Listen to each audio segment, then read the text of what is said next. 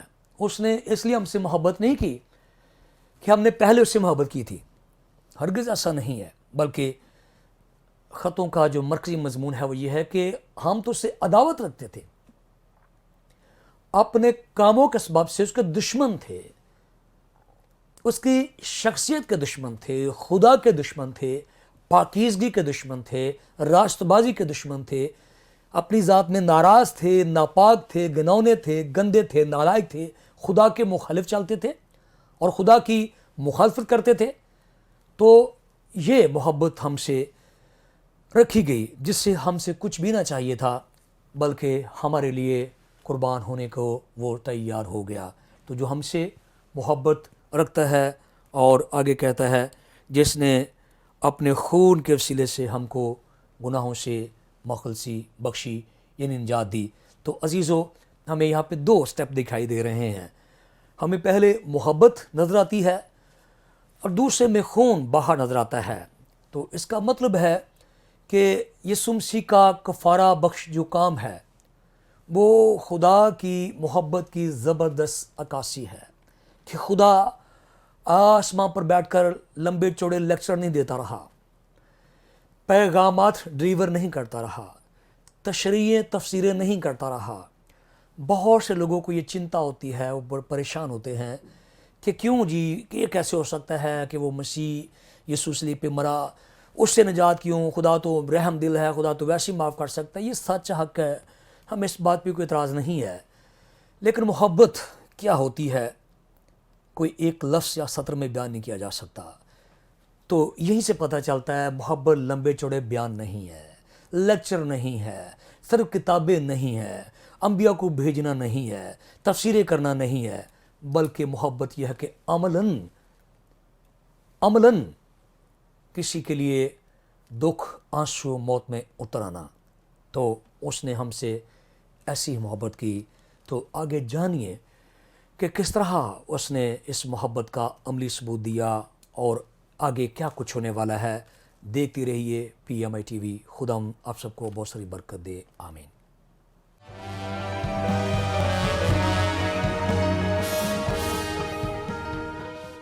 Thanks for watching. Please like this video and comment below. For watching our more videos and latest programs, do not miss to subscribe our YouTube channel. For more notifications, click on the bell icon. You can also follow us on PMI TV Official on Facebook.